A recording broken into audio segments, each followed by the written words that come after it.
ஒரு ஊருக்குள்ள அடுத்தடுத்து சின்ன சின்ன பசங்க மர்மமான முறையில காணாம போறாங்க. அதுக்கான காரணத்தை இவங்க தேடி போகும்போது இவங்களுக்கு அதை விட ஒரு அதிர்ச்சியான விஷயம் தெரிய வருது. அது என்னன்னா, குழந்தைகள் இன்னைக்கு நேத்துன்னு இல்ல, பல காலங்களா காணாம போய்கிட்டு இருக்காங்க. அதை விட முக்கியமானது, இது வரைக்கும் காணாம போன ஒரு குழந்தை கூட திரும்ப கிடைச்சதே கிடையாது. அதுக்கான சரியான காரணத்தை இவங்க கண்டுபிடிச்சு அதுக்கு ஒரு முற்றுப்புள்ளி வச்சாங்களா இல்லையா, இதுதான் இந்த கதையில பார்க்க போறோம். சரி வாங்க கதைக்குள்ள போலாம். ஹாய் ஃப்ரெண்ட்ஸ், வணக்கம். என் பேர் விச்சு. நீங்க பாத்துக்கிட்டு இருக்கிறது டப்பமிழ். இன்னைக்கு நாம பார்க்க போற படத்துடைய பேரு பி அஃப்ரைடு. கதைக்குள்ள போறதுக்கு முன்னாடி நம்முடைய சேனலுக்கு புதுசா வந்தா ப்ளீஸ் சப்ஸ்கிரைப் பண்ணிக்கோங்க. அப்படியே பக்கத்துல இருக்கக்கூடிய பெல்லையும் டிங் அடிச்சுக்கோங்க. படத்துடைய ஓப்பனிங்ல ஒரு நாள் இரவு ஜோனு மழை பெஞ்சுக்கிட்டு இருக்கு. அப்போ ஒரு குட்டி பொண்ணை கட்டுறாங்க. அவ அங்க எதையோ பார்த்து பயந்துகிட்டு இருக்கா. கீழே அந்த பொண்ணுடைய அப்பா கையில துப்பாக்கி எடுத்துக்கிட்டு எங்கேயோ வேக வேகமா கிளம்பிக்கிட்டு இருக்க. அத அவன் மனைவி பார்த்துட்டு, என்னைய பண்ணிக்கிட்டு இருக்க, எங்க போறேன்னு சொல்லி கேக்குறா. அதுக்கு அவனும், அவங்க வந்துட்டாங்க, நான் அவங்கள விட மாட்டேன், இன்னைக்கு நானும் அவங்களான்னு பார்த்துடுறேன்னு சொல்லி தன்னுடைய மனைவியை தள்ளி விட்டுட்டு வேக வேகமா வெளியே போறான். யாருடா நீங்க, இப்ப வாங்கடா வாங்கடான்னு சொல்ல வீட்டுக்குள்ள அந்த குட்டி பொண்ணை காட்டும் போது யாரோ தொப்பி போட்ட ஒரு ஆள் அந்த பொண்ணு கிட்ட நெருங்கி வந்துகிட்டு இருக்கான். இதால் அவ கத்த ஆரம்பிக்கிறா. அந்த சத்தம் கேட்டு அவங்க அம்மாவும் ஓடி வந்து கதவை திறக்க முயற்சி பண்றாங்க. ஆனா அவங்களால அது முடியாம போக இவ கத்திக்கிட்டு இருக்க சத்தம் கேட்டு அவ கணவர் ஓடி வந்து கதவை உடைக்கிறான். உள்ள பார்த்தா அந்த குட்டி பொண்ணை காணோம். வந்த அந்த ஆளு ஜன்னலை உடைச்சுக்கிட்டு வெளியே போயிருக்கான். உடனே அந்த சீனை கட் பண்ணி படத்துடைய டைட்டிலை காட்டுறாங்க. இது நடந்து 4 வருடங்களுக்கு பிறகு ஒருத்தனை காட்டுறாங்க. அவன் தூக்கம் கலைஞ்சி நேரா தன்னுடைய மகனை பார்க்க போறான். இவங்க இந்த ஊருக்கு புதுசா வந்திருக்காங்க. அவன் ஒரு டாக்டர். தன்னுடைய வேலைக்காக அவன் ஹாஸ்பிட்டல் கிளம்பி போக அவனுடைய மனைவி எழுந்துக்கும் போது புருஷனை காணும், லெட்டர் மட்டும்தான் இருக்கு. இவளும் புது வீட்டில் செட்டில் ஆக ஆரம்பிக்க வெளியே பார்த்தா இவங்க பையன் ஜாலியா சைக்கிள் ஓடிக்கிட்டு இருக்கான். அப்படி இவன் போய்கிட்டே இருக்கும்போது ஒரு சின்ன பொண்ணுடைய குரல் கேக்குது. அதனால இவன் சைக்கிளை விட்டு கீழே இறங்கி அந்த சத்தம் கேட்ட பாதையில நடந்து போய்கிட்டே இருக்கான். அந்த நேரம் அந்த இடம் முழுக்க காகங்களா பறக்க இதை பார்த்து இவன் பயந்து ஓடி வந்துடுறான். அன்னைக்கு நைட் ஆகுது. இவங்க 3 பேரும் ஒன்னா உட்காந்து சாப்பிட்டுக்கிட்டு இருக்காங்க. அது முடிஞ்ச கையோட அந்த டாக்டர் போய் தன்னுடைய கண்ணுக்கு மருந்து விட்டுக்கிட்டு இருக்க அவன் திரும்பி பார்க்கும்போது யாரும் அங்க நடந்து போறாங்க. இவனும் யாரதுன்னு தேடிக்கிட்டே தன்னுடைய பையனுடைய அறைக்கு வரான். அங்க பார்த்தா அந்த குட்டி பையனை காணோம். அவன் இவன் பின்னாடி நின்னுக்கிட்டு, டேடி எனக்கு பயமா இருக்குன்னு சொல்லிக்கிட்டு இருக்கான். அதை கேட்ட அவரு, இங்க பாரு கண்ணா, இங்க யாரும் இல்ல, நீ நல்லா தூங்குன்னு சொல்லிட்டு போறாரு. இன்னொரு பக்கம் இந்த டாக்டரை தேடி ஹாஸ்பிட்டலுக்கு ஒரு பையன் வரான். அப்போ இவனை பார்த்த லேடி அப்பாயின்மெண்ட் இருக்காப்பான்னு சொல்லி கேக்குறாங்க. அதுக்கு அவன் இருக்கே, ஏன்னா அவரு என்னுடைய அப்பா தான் சொல்லிக்கிட்டு இருக்கான். இவனை பார்த்து அவங்க அப்பா, மறுபடியும் என்னடா பிரச்சனை பண்ண, உன்னை துரத்திட்டாங்களான்னு சொல்லி கேட்குறாரு. அதுக்கு அவன், அதெல்லாம் ஒன்றும் கிடையாது, லீவ் விட்டுருக்காங்க, அதுக்காக வந்திருக்கான்னு சொல்லிக்கிட்டு இருக்கான். அவனை பார்த்து அவங்க அம்மாவும் அவனை சந்தோஷமா வரவேற்க அப்படியே பேசிக்கிட்டே அந்த சின்ன பையனை பற்றி சொல்லிக்கிட்டு இருக்காங்க. எனக்கு என்னமோ அந்த பையன் அடிக்கடி காட்டுக்குள்ளே போய் விளையாடிக்கிட்டு இருக்கான் போல தோணுது, எதுக்கும் அவனை கண்டிச்சு வைங்கன்னு சொல்ல அந்த குட்டி பையனை காட்டும் போது அவன் ஒரு குட்டை கிட்ட போய் விளையாடிக்கிட்டு இருக்கான். அப்போ அவன் பின்னாடி ஏற்கனவே தன்னுடைய பொண்ணை பறி கொடுத்த அந்த ஆள் வந்து, என்னுடைய பொண்ணை இந்த காட்டுக்குள்ளே நீ பாத்தியாப்பான்னு சொல்லி கேட்குறான். அந்த சமயம் இவங்களும் கரெக்டாக ஓடி வந்து, என்னுடைய பையனை விட்டுருங்க, எதுவாக இருந்தாலும் போலீஸ் வந்த பிறகு பேசுங்கன்னு சொல்லி போலீஸ் வர வைக்கிறாங்க. வந்த போலீஸ்காரன், சிரமத்துக்கு மன்னிச்சிருங்க, அவர் தன்னுடைய பொண்ணு காணாம போன பிறகு இப்படி ஆயிட்டாரு, மறுபடியும் உங்க பக்கம் வராம நான் பாத்துக்கிறேன்னு சொல்ல அன்னைக்கு நைட் இவங்க தூங்கிட்டு இருக்கும் போது அவன் தூக்கம் கலைஞ்சு எழுந்துக்கிறான். ஆனா அந்த டாக்டரால அசைய முடியல. அது மட்டும் இல்லாம அவன் முன்னாடி யாரும் இருக்காங்க. ஒரு பக்கம் பார்த்தா தன்னுடைய மனைவி போல இருந்தாலும் அது நிஜமாவே அவன் மனைவி கிடையாது. உடனே இவன் தூக்கம் கலைஞ்சா போல எழுந்துக்கிறான். அப்போ கடிகாரத்துல நேரம் கரெக்டா 1:55 ஆகுது. மறுநாள் காலையில அந்த பையன் மறுபடியும் சைக்கிள் எடுத்துக்கிட்டு ரோட்ல போய்கிட்டு இருக்கும் போது இந்த முறை குரல் மட்டும் இல்ல, அங்க ஆரம்பத்துல காணாம போன அந்த குட்டி பொண்ணு நின்னுக்கிட்டு இருக்கா. இத அந்த பையன் பார்த்துட்டு அவ பின்னாடியே ஓடி போக சைக்கிள்ல பையனை காணும்னு அவங்க அம்மா தேடி ஓடி வந்துகிட்டு இருக்காங்க. அங்க பார்த்தா அந்த பொண்ணு ஒரு சுரங்கப்பாதை கிட்ட போயிட்டு வாவான்னு சொல்லி அவனை கூப்பிடுறா. ஆனா அந்த பையன் போக பயப்படுறான். அதே நேரம் அவங்க அம்மா வந்து, இங்க என்னடா பண்ணிக்கிட்டு இருக்க, சரி வா வீட்டுக்கு போகலான்னு சொல்லி கூப்பிடுறாங்க. அப்போ அந்த பையன் திரும்பி பார்த்தா அந்த குட்டி பொண்ணை காணும். இன்னொரு பக்கம் இவ அண்ணன் ஒரு கடைக்கு ஷாப்பிங் போக அங்க வேலை செய்யக்கூடிய ஒரு பொண்ணு கூட அறிமுகமாறான். அதே போல அவங்க அப்பாவும் வெளியே ஒரு லேடியை உஷார் பண்ணலான்னு பார்க்க ஆனா அந்த லேடி கண்டுக்காம போறா. பையன் பரவாயில்ல, ஒரு வழியா அவளை கரெக்ட் பண்ணி நம்பரும் வாங்கிட்டு வந்துட்டான். அன்னைக்கு நைட் ஆகுது. இவங்க வழக்கம் போல தங்களுடைய சராசரியான வேலையை பார்த்துக்கிட்டு இருக்க அதுல பெரிய பையன் மட்டும் நைஸா அங்கிருந்து வந்து தன்னுடைய அப்பாவுடைய காரை ஓட்ட ஆசைப்பட்டுக்கிட்டு இருக்கான். இத அவர் பார்த்துட்டு, என்னடா திருட்டுத்தனமா வந்திருக்க, சரி வா ஒரு ரைடு போலான்னு அவனை கூட்டிகிட்டு போறாரு. ரொம்ப தூரம் இவங்க காரை ஓட்டிக்கிட்டு போகும்போது குறுக்க ஒரு லேடி வந்து, ப்ளீஸ் தயவு செஞ்சு எனக்கு உதவி பண்ணுங்கன்னு சொல்லி கேட்குறா. அப்போ அந்த டாக்டர் கீழே இறங்கி, ஏமா நீ ஹாஸ்பிட்டலில் தானே வேலை பார்க்குற, என்னாச்சு உனக்குன்னு சொல்லி கேட்குறான்.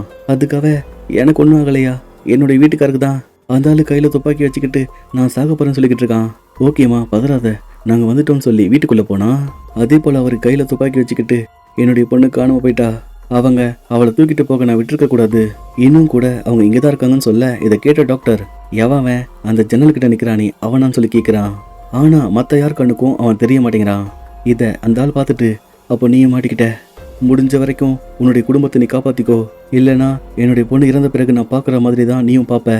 இப்போ நானும் அவ கூட போக போறேன்னு தன்னை தாண்டி துப்பாக்கியில சுட்டுக்கிட்டு இறந்து போறான். அந்த சம்பவம் கேள்விப்பட்டு போலீஸ் அங்க வராங்க. இந்த நிகழ்வு இவனுக்குள்ள ஒரு பெரிய குழப்பத்தை உருவாக்குது. நேரா தன்னுடைய வீட்டுக்கு போனவன் தான் மகனை பார்த்துட்டு அங்கிருந்து தூங்க போறான்.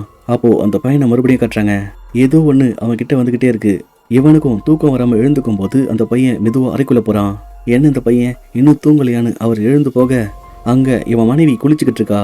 அது மட்டும் இல்லாம அவ பார்க்க வித்தியாசமா இருக்கா. மறுபடியும் இவன் தூக்கம் கலைஞ்சு எழுந்துக்க தனக்குள்ள என்ன நடக்குதுன்னு புரியாம முழிச்சுக்கிட்டு இருக்கான். இன்னொரு பக்கம் இவன் மனைவி தன்னுடைய பையனை கூட்டிகிட்டு வர ஸ்கூலுக்கு போறா. அந்த நேரம் ஒரு லேடி அவன் கிட்ட பேசிக்கிட்டு இருக்கதை பார்த்துட்டு, ஹலோ யார் மணின்னு கேட்டா அதுக்குள்ள அந்த லேடி ஓடி போறா. ஆனாலும் உன்னை விட மாட்டானே அப்படின்னு அவளை பின்தொடர்ந்துகிட்டே போய், ஓய் என்னுடைய பையன் கிட்ட என்ன கேட்டான்னு சொல்லி கேட்கிறா. அதுக்காக தற்கொலை பண்ணிக்கிட்ட அந்த ஆளு என்னுடைய நண்பன், அவரு ஒரு முறை உங்க பையன் கிட்ட பேசினதா கேள்விப்பட்டேன், அதான் ஏதாச்சும் அவங்க கிட்ட சொன்னாரான்னு கேட்க வந்தேன் அப்படின்னு இவங்க 2 பேரும் பேசிக்கிட்டு இருக்கும்போது அப்போ அந்த பையன் ஒரு புத்தகத்தை பார்க்கறான். அதுல வரைஞ்சிருக்கிற ஓவியத்தை பார்த்துட்டு, இந்த ஆளை நான் ஏற்கனவே பார்த்துருக்கேன்னு சொல்றான். உடனே அந்த லேடி, இங்க பாருமா நீங்க பெரிய ஆபத்துல இருக்கீங்க, அதுவும் முக்கியமா உங்க பையன் சொல்லும் போது அதுக்கு அவங்க அம்மா, என் பையனை எப்படி பார்த்துக்கணும்னு எனக்கு தெரியும், நீ மறுபடியும் அவன்கிட்ட பேசுன நான் போலீஸ்ல கம்ப்ளைண்ட் கொடுத்துருவேன்னு சொல்லிக்கிட்டு இருக்கா. கட் பண்ணி அவங்க அண்ணனை காட்டுறாங்க. அவன் தன் கேர்ள் ஃப்ரெண்டு கூட ஜாலியாக பேசிக்கிட்டு இருக்கான். அவளும் தன்னுடைய சின்ன வயசுல இது போல உன்னை பார்த்து தான் சொல்லிக்கிட்டு இருக்கா.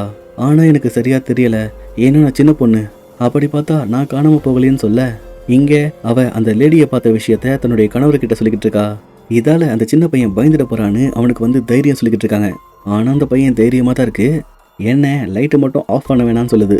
ஆனாலும் கேட்காம ஆஃப் பண்ணிட்டு போக மறுபடியும் நேரம் சரியா 1:55 ஆகும்போது இவன் தூக்கம் கலைஞ்சு எழுந்துக்கிறான். அது மட்டும் இல்லாம இவனால மறுபடியும் அசைய முடியல. அப்போ அந்த உருவம் நேரா அவன் கிட்ட வந்து அவன் மூச்சை நிறுத்த பாக்குது. இவனும் மூச்சு விட முடியாம துடிச்சுக்கிட்டு இருக்க. இதை பார்த்து அவன் மனைவி, என்னாச்சுங்க எழுந்துடுங்கன்னு சொல்லி எழுப்பிக்கிட்டு இருக்கா. எழுந்தவனுக்கு சொல்ல வார்த்தைகளே இல்ல. அது மட்டும் இல்லாம அவன் கொலையை நடுங்கி போகுது. இத சக ஊழியரான ஒரு டாக்டர் கிட்ட சொல்ல அதை கேட்டவரு, என்ன நீ உளறிக்கிட்டு இருக்க, உனக்கு சரியான தூக்கம் இல்லைன்னு நினைக்கிறேன். தூக்கத்துல சில பேருக்கு அது போல முடக்குவாதம் வரும். அந்த நேரம் அவங்களால அசைய முடியாது.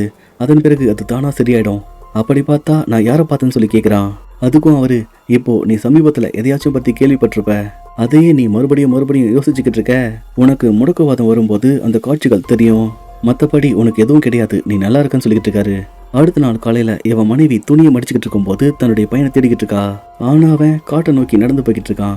ஏன்னா அவன் காதுக்குள்ள ஏதோ ஒரு குரல் கேட்டுக்கிட்டே இருக்கு. இவளும் அவனை கத்தி கூப்பிடலான்னு பார்த்தா இவளுடைய வயிறு பயங்கரமா வலிக்குது. அதே சமயம் இவங்க பெரிய பையன் வர அவன்கிட்ட அவ சொல்லி அனுப்புறா. அதுக்குள்ள அந்த பையன் கிட்டத்தட்ட அந்த சுரங்கத்துக்கு பக்கத்துல போயிட்டான். இந்த பையன் தன்னுடைய கட்டுப்பாட்டுக்குள்ள இல்லாததால அவங்க அண்ணன் கூப்பிட்டுக்கிட்டு இருக்க சத்தம் இவனுக்கு கேட்க மாட்டேங்குது. அதால அவன் அந்த பையனை ஓடி வந்து தூக்குறான். இந்த சம்பவத்தை பத்தி டாக்டர் கேள்விப்பட்டு ஓடி போனா அங்க அவன் மனைவி அழுதுகிட்டு இருக்கா. ஏன்னா அவ கர்ப்பமா இருந்தா. இப்போ அவளுடைய கர்ப்பம் கலைஞ்சு போயிடுச்சு. இத காரணம் காட்டி, இங்க பாரு உன்னாலதான் அம்மாக்கு இப்படி ஆயிடுச்சுன்னு சொல்லிக்கிட்டு இருக்காங்க. அதுக்கு அந்த பையன், நான் என்ன பண்ணப்பா, அந்த ஆள் என்னை கூப்பிட்டுக்கிட்டே இருக்கான், ஒருவேளை நான் போகலன்னா அவன் அம்மாவை கொண்டுடுவான்னு சொன்னான், அதுக்காக தான் நான் அப்படி செஞ்சேன்னு சொல்ல. இதை கேட்ட இவங்களுக்கு ஒன்றும் புரியல. அது மட்டும் இல்லாம அவ மனைவியும் குழந்தை இறந்து போனதால ரொம்பவே வருத்தத்தில் இருக்கா. மறுநாள் இந்த டாக்டரை அந்த லேடி தேடி வந்து, இங்க பாருங்க, என்னுடைய கணவர் இதெல்லாம் என்கிட்ட சொல்லும் போது நான் அதை நம்பல, ஆனா அதே தப்ப நீங்களும் பண்ணிடாதீங்க, உங்க மகனை காப்பாத்துங்க, இது என்னுடைய கணவருடைய டைரி, இதுல உங்களுக்கு தேவையான ஏதாச்சும் கிடைக்குமா சொல்லி கொடுத்துட்டு போக, அதுல இருந்தாலும் அந்த தொப்பி போட்ட உருவத்தை தான் மறுபடியும் வரைஞ்சி வச்சிருக்கான்.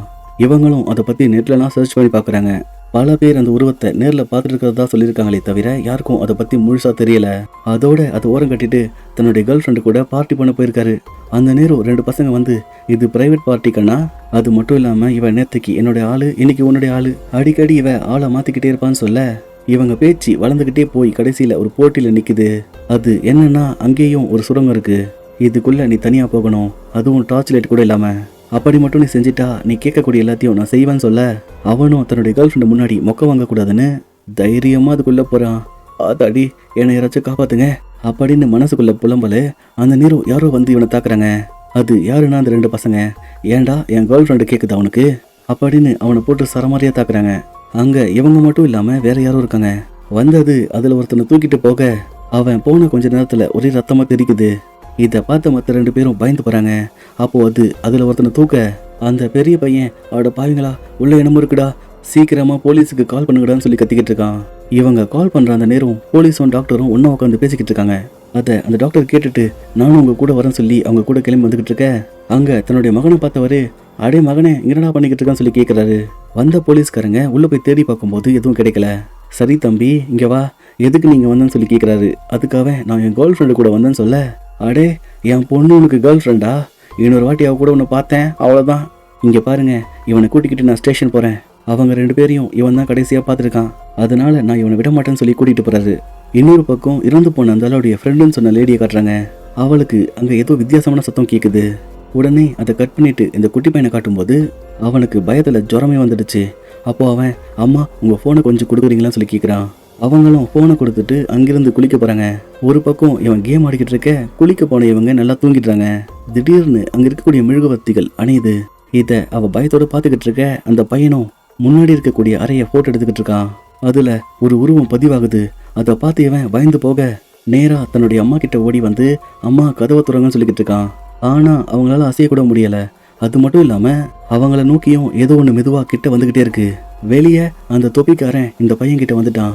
தன்னுடைய மகனை காப்பாற்ற முடியாம இவ தவச்சிக்கிட்டு இருக்க வந்தது அவளை தண்ணிக்குள்ள முக்கி கொண்டுகிட்டு இருக்கு. டாக்டரும் வீட்டுக்குள்ள வந்து எல்லாரும் எங்க இருக்கீங்கன்னு தேடிக்கிட்டு இருக்கான்.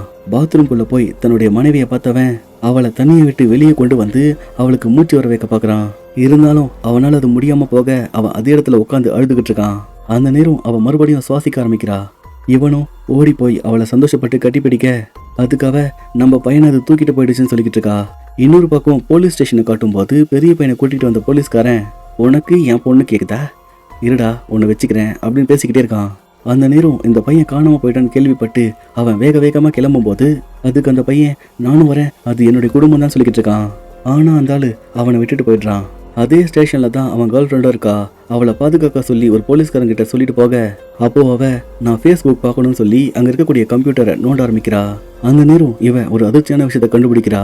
அது என்னன்னா, இவ சின்ன வயசுல அந்த உருவத்தை பார்த்தது கனவு கிடையாது, அது நிஜமாவே நடந்திருக்கு. இவ்வளவு நைஸா அங்கிருந்த சாவி கொத்தை எடுத்துக்கிட்டு நான் பாத்ரூம் போகணும்னு சொல்லி அங்கிருந்து எழுந்து போறா. அப்போ அங்க லைட் அணைஞ்சு எரிஞ்சுக்கிட்டு இருக்கு.